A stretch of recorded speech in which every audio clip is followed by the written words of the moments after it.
இன்றைய முக்கிய நிகழ்வுகள். புதுச்சேரியில் இந்த ஆண்டு முதல் செவிலியர் படிப்புக்கு நுழைவுத் தேர்வு, சுகாதாரத்துறை அறிவிப்பு.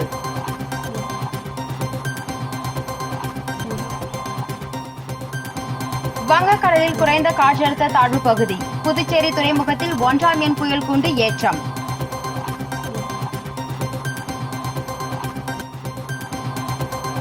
ஓசிக்கு சிகரெட் தர மறுத்த டீ கடைக்காரரின் கழுத்து அறுப்பு, போதை ஆசாமி கைது.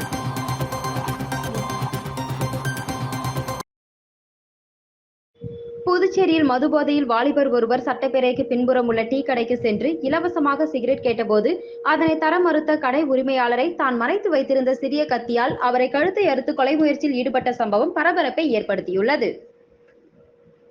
கேரள மாநிலத்தை சேர்ந்தவர் பிரபாகரன். இவர் கடந்த 40 ஆண்டுகளாக புதுச்சேரி முத்தியால்பேட்டை பகுதியில் தங்கி சட்டப்பேரவை பின்புறம் உள்ள செயின்ட் ஜார்ஜ் வீதியில் டீ கடை ஒன்று நடத்தி வருகிறார். இந்த நிலையில் இன்று காலை 11 மணி அளவில் மது போதையில் கடைக்கு வந்த வாலிபர் ஒருவர் பிரபாகரனிடம் இலவசமாக சிகரெட் கேட்டுள்ளார். அதற்கு அவர் தர மறுக்க ஆத்திரமடைந்த அந்த வாலிபர் தான் கையில் வைத்திருந்த சிறிய கத்தியை கொண்டு பிரபாகரன் கழுத்தை அறுத்துள்ளார். பின்னர் அங்கு ரகளையில் ஈடுபட்டுள்ளார். அப்போது அவ்வழியாக வந்த பெரிய கடை காவலர்கள் ரகளையில் ஈடுபட்ட வாலிபரை பிடிக்க முயன்றபோது அவர் போதையில் தரையில் புரண்டு போலீசாருடன் செல்ல மறுத்தார். பின்னர் போலீசார் அவரை வலுக்கட்டாயமாக இழுத்து ஆட்டோவில் ஏற்றி காவல் நிலையம் அழைத்து சென்றனர். தொடர்ந்து அந்த வாலிபரிடம் நடத்திய விசாரணையில் அவர் பெயர் குரு என்றும் புதுச்சேரி நகர பகுதிகளில் உள்ள பிளாட்பார்ம்களில் தங்கி தினமும் மது அருந்திக் கொண்டு சுற்றி வருபவர் என்பது தெரிய வந்தது. இதனை அடுத்து பிரபாகர் அளித்த புகாரின் பேரில் போலீசார் வழக்கு பதிவு செய்துள்ளனர். மேலும் கழுத்தில் அறுபட்ட டீ கடை உரிமையாளர் பிரபாகரன் அரசு மருத்துவமனையில் சிகிச்சை பெற்று வீடு திரும்பினார். மது போதையில் வாலிபர் சட்டப்பேரவை பின்புறம் டீ கடை உரிமையாளர் கழுத்தை அறுத்து கொலை முயற்சியில் ஈடுபட்ட சம்பவம் அப்பகுதியில் பரபரப்பை ஏற்படுத்தியுள்ளது. புதுச்சேரி மற்றும் காரைக்கால் துறைமுகங்களில் 1ஆம் எண் புயல் எச்சரிக்கை கூண்டு ஏற்றப்பட்டுள்ளது. வங்கக்கடலில் உருவாக்கிய குறைந்த காற்றழுத்த தாழ்வு பகுதி நேற்று மேற்கு மத்திய மற்றும் அதை ஒட்டிய தெற்கு வங்கக்கடலில் நன்கு ஆழ்ந்த காற்றழுத்த தாழ்வு பகுதியாக இருந்தது. தொடர்ந்து கடந்த 12 மணி நேரத்தில் வடகிழக்கு நோக்கி நகர்ந்து காற்றழுத்த தாழ்வு மண்டலமாக மாறி மத்திய வங்கக்கடலில் காலை முதல் மையம் கொண்டு உள்ளது. மேலும் இது தொடர்ந்து வடகிழக்கு திசையில் நகர்ந்து மே 25ஆம் தேதி காலை கிழக்கு மத்திய வங்கக்கடலில் புயலாக வலுப்பெற வாய்ப்புள்ளதாக இந்திய வானிலை ஆய்வு மையம் தெரிவித்திருந்த நிலையில் தமிழகத்தில் 7 கடலோர மாவட்டங்களிலும் அதேபோல் புதுச்சேரி மற்றும் காரைக்கால் என 9 மாவட்டங்களில் 1ஆம் எண் புயல் எச்சரிக்கை கூண்டு ஏற்றவும் அறிவுறுத்தப்பட்டிருந்தது. அதன்படி புதுச்சேரி மற்றும் காரைக்கால் துறைமுகங்களில் 1ஆம் எண் புயல் எச்சரிக்கை கூண்டு ஏற்றப்பட்டுள்ளது.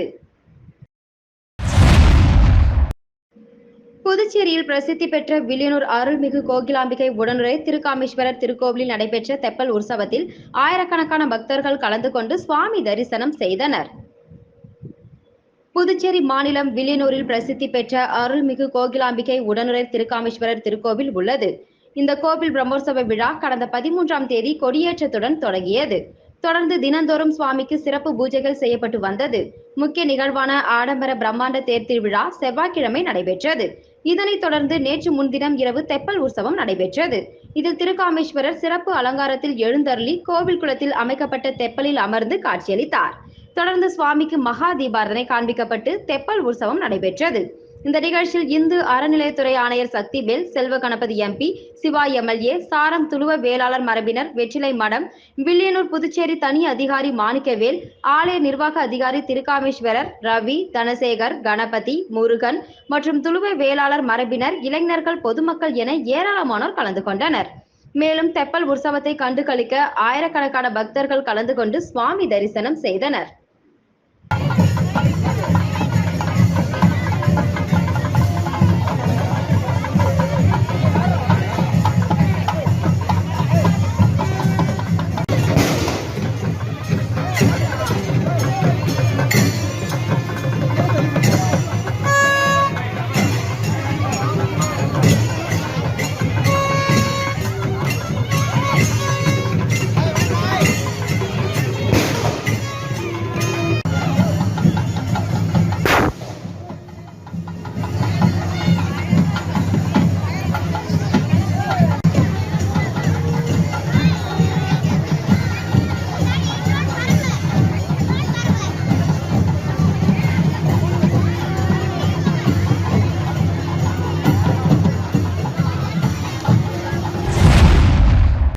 புதுச்சேரி மாநிலத்தில் இந்த கல்வியாண்டு முதல் செவிலியர் படிப்புக்கு நுழைவுத் தேர்வு நடத்துவது என அரசு அறிவித்தது கட்டாயம் நடைமுறைக்கு வரும் என சுகாதாரத்துறை திட்டவட்டமாக தெரிவித்துள்ளது. இதுகுறித்து புதுச்சேரி சுகாதாரத்துறை இயக்குநர் வெளியிட்டுள்ள செய்திக்குறிப்பில், கடந்த கல்வியாண்டு வரை பிஎஸ்சி நர்சிங் படிப்பிற்கான சேர்க்கை மாணவர்களின் உயர்நிலை மதிப்பெண்கள் அடிப்படையில் சென்டாக் மூலம் சேர்க்கப்பட்டது. இதற்கிடையில் இந்திய நர்சிங் கவுன்சில் பிஎஸ்சி நர்சிங் சேர்க்கைக்கு பொது நுழைவுத் தேர்வு கட்டாயமாக்கி உள்ளது. 2023-24 கல்வியாண்டிலிருந்து மாநில அரசு பல்கலைக்கழகத்தால் நர்சிங் படிப்பிற்கு பொது நுழைவுத் தேர்வு நடத்தப்பட வேண்டும். இருப்பினும் புதுச்சேரி அரசின் வேண்டுகோளின்படி 2023-24 கல்வியாண்டில் ஒருமுறை மட்டுமே விலக்கு அளிக்கப்பட்டது. இதனைத் தொடர்ந்து வரும் 2024-25 கல்வியாண்டிற்கு இந்திய நர்சிங் கவுன்சில் உத்தரவுப்படி பிஎஸ்சி நர்சிங் படிப்பிற்கான நுழைவுத் தேர்வு செவிலியர் தேர்வு வாரியத்தால் சென்டாக் அரசு ஒதுக்கீட்டின் இடங்களை நிரப்ப 15/4/2024 அன்று அரசாணை வெளியிடப்பட்டது. அதன்படி தேர்வு தேதி, பொது நுழைவுத் தேர்வு நடத்துவதற்கான விண்ணப்ப பதிவு தொடங்கும் தேதி ஆகியவை சென்டாக் இணையதளத்தில் உரிய நேரத்தில் தெரிவிக்கப்படும் என சுகாதாரத்துறை தெரிவித்துள்ளது. இந்த கல்வியாண்டிலும் செவிலியர் படிப்பிற்கு நுழைவுத் தேர்வு நடத்தக்கூடாது என்று அரசியல் கட்சிகள், பல்வேறு அமைப்புகள், பெற்றோர், மாணவர் சங்கங்கள் தொடர்ந்து வலியுறுத்தி வந்த நிலையில் நர்சிங் படிப்பிற்கு பொது நுழைவுத் தேர்வு கட்டாயம் நடத்தப்படும் என புதுச்சேரி அரசு பிறப்பித்த உத்தரவு மாணவர்களிடையே கலக்கத்தை ஏற்படுத்தியுள்ளது. புதுச்சேரி குருமாம்பேட் பகுதியில் எழுந்தருளியுள்ள ஸ்ரீ யோகமாயா லலிதாம்பிகை ஆலயத்தில் பௌர்ணமியை முன்னிட்டு சிறப்பு அபிஷேகம் மற்றும் தீபாராதனை நடைபெற்றது. புதுச்சேரி குருமாம்பேட் பகுதியில் அமைந்துள்ளது ஸ்ரீ மகா சாம்ராஜ்ய லலிதா மற்றும் ஸ்ரீ யோகமாயா லலிதாம்பிகை திருக்கோவில். இந்த திருக்கோவிலில் வைகாசி மாத பௌர்ணமியை முன்னிட்டு ஸ்ரீ லலிதா மகாயாகம் நடைபெற்று ஸ்ரீ மகா சாம்ராஜ்ய லலிதா மற்றும் ஸ்ரீ யோகமாயா லலிதாம்பிகைக்கு பால், தயிர், சந்தனம், திருநீர், திருமஞ்சனம், குங்குமம், கலச நீர் என பல்வேறு வாசனை திரவியங்கள் கொண்டு அபிஷேகம் செய்யப்பட்டு மலர்களால் அலங்கரிக்கப்பட்ட தீபாராதனைகள் காட்டப்பட்டது. தொடர்ந்து ஸ்ரீ மகா சாம்ராஜ்ய லலிதா மற்றும் ஸ்ரீ யோகமாயா லலிதாம்பிகைக்கு சகஸ்ரநாமம் பாடப்பட்டு மகா தீபாராதனை காட்டப்பட்டது. இதில் பக்தர்கள் பலரும் கலந்து கொண்டு லலிதாம்பிகை அம்மனை வழிபட்டு சென்றனர்.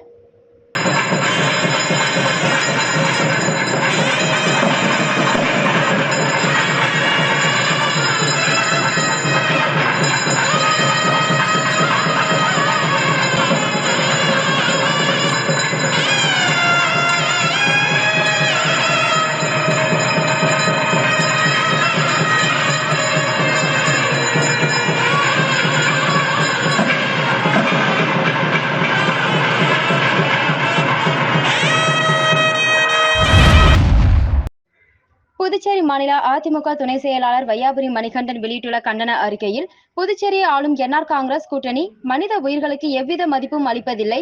அவர்களை வாக்கு வங்கியாக மட்டுமே கணக்கிட்டு செயல்பட்டு வருவது மிகுந்த வேதனையை அளிக்கிறது.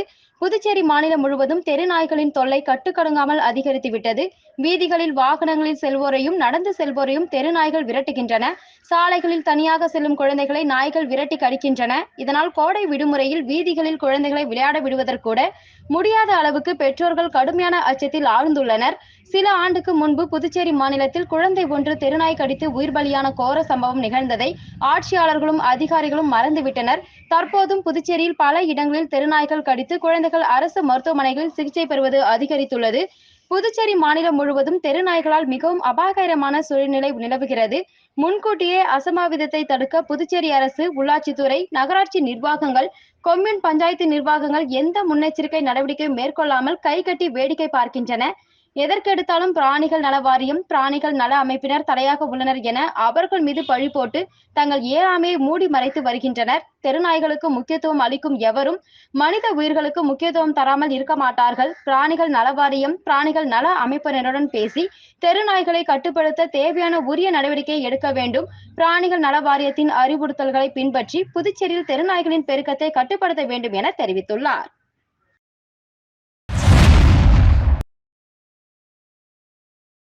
மதகடிப்பட்டில் உள்ள ஸ்ரீ மணக்குள விநாயகர் பொறியியல் கல்லூரி வளாகத்தில் எழுந்தருளிருக்கும் ஸ்ரீ மணக்குள வித்யா விநாயகர் ஆலய அஷ்டபந்தன மகா கும்பாபிஷேகம் தக்ஷஷிலா பல்கலைக்கழகத்தின் வேந்தரும் ஸ்ரீ மணக்குள விநாயகர் கல்வி குழும தலைவர் மற்றும் மேலாண் இயக்குநருமான தனசேகரன், ஸ்ரீ மணக்குள விநாயகர் கல்வி குழும செயலாளர் டாக்டர் நாராயணசாமி கேசவன், ஸ்ரீ மணக்குள விநாயகர் கல்வி குழும பொருளாளர் ராஜராஜன், ஸ்ரீ மணக்குள விநாயகர் கல்வி குழும உறுப்பினர்கள், ஸ்ரீ மணக்குள விநாயகர் பொறியியல் கல்லூரியின் இயக்குனர் மற்றும் முதல்வர் முனைவர் வெங்கடாச்சலபதி மற்றும் ஸ்ரீலஸ்ரீ சிவஞான பாலய சுவாமிகள் முன்னிலையில் வியாழக்கிழமை நடைபெற்றது.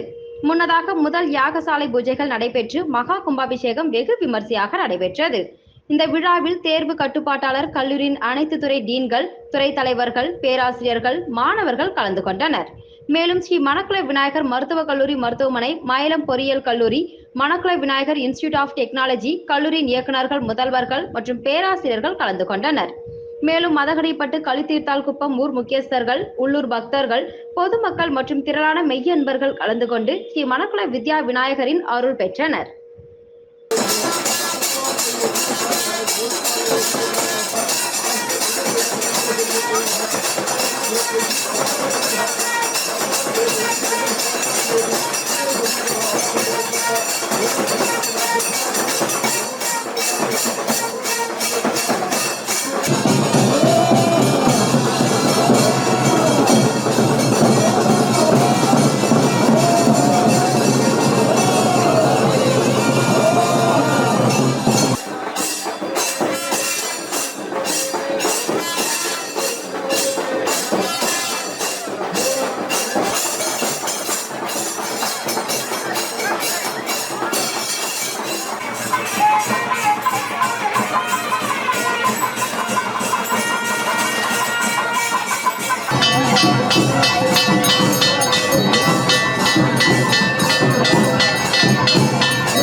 புதுச்சேரி மாநிலத்தை சேர்ந்த ஹஜ் செல்லும் பயணிகளுக்கு ஏற்கனவே நிறுத்தப்பட்டிருந்த மானியத் தொகை விரைவில் வழங்கப்படும் என ஹஜ் கமிட்டி நிர்வாகிகளிடம் முதல்வர் ரங்கசாமி உறுதியளித்தார். புதுச்சேரி மாநிலத்தில் இந்த ஆண்டு புனித ஹஜ் பயணம் செல்பவர்களுக்கு வழி அனுப்பும் நிகழ்ச்சி மற்றும் ஹஜ் கடமையை நிறைவேற்றுவதற்கான வழிகாட்டுதல் நிகழ்ச்சி புதுச்சேரி மாநில அரசு ஹஜ் கமிட்டி தலைவர் இஸ்மாயில் தலைமையில் புதுச்சேரி வக்பு வாரியத்துறை அருகே உள்ள மீராப்பள்ளியில் நடைபெற்றது. ஹஜ் பயணம் மேற்கொள்ளும் பயணிகள் கடைபிடிக்க வேண்டிய நெறிமுறைகள் குறித்து காரைக்கால் மெய்தீன் பள்ளி ஜாமியா மஸ்ஜித் தலைமை இமாம் ரியாஸ் உரையாற்றினார். இந்த நிகழ்ச்சியில் மாநில ஹஜ் கமிட்டி செயலாளர் சுல்தான் அப்துல் காதர், உறுப்பினர்கள் ஜஹபர், நிஜார், அகமது, சலாவுதீன், காரைக்கால் வக்பு நிர்வாக சபை செயலாளர் செல்லப்பா உள்ளிட்டோர் கலந்து கொண்டார்கள். இதனைத் தொடர்ந்து ஹஜ் கமிட்டி நிர்வாகிகள் சட்டப்பேரவை அலுவலகத்தில் முதலமைச்சர் ரங்கசாமியை சந்தித்து புதுச்சேரி மாநிலத்தில் இருந்து அரசு சார்பில் தேர்வாகி செல்லும் ஹஜ் பயணிகளுக்கு அரசு சார்பில் வழங்கி வந்த மானியம் கடந்த 3 ஆண்டுகளுக்கு மேலாக நிறுத்தப்பட்டது, அதை இந்த ஆண்டு வழங்கப்பட வேண்டும் என கோரிக்கை வைத்தனர். இவர்களின் கோரிக்கையை ஏற்று தேர்தல் நடத்தை விதிமுறைகள் தளர்த்தப்பட்ட பின்பு புதுச்சேரி மாநிலத்தில் இருந்து இந்த ஆண்டு ஹஜ் செல்லும் பயணிகளுக்கு அரசு மானியம் வழங்கப்படும் என முதலமைச்சர் ரங்கசாமி உறுதியளித்தார்.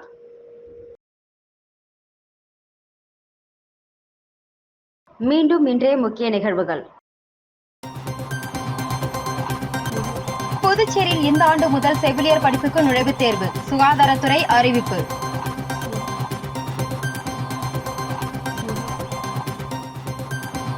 வங்கக்கடலில் குறைந்த காற்றழுத்த தாழ்வு பகுதி, புதுச்சேரி துறைமுகத்தில் 1ஆம் எண் புயல் கூண்டு ஏற்றம்.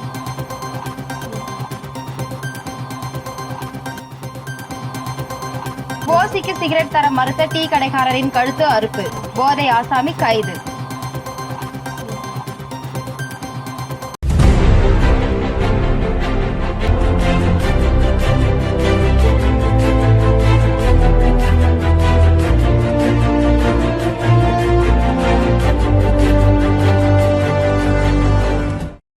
செய்திகளை உடனுக்குடன் தெரிந்து கொள்ள ஆஸ்கார் யூடியூப் சேனலை சப்ஸ்கிரைப் செய்யவும்.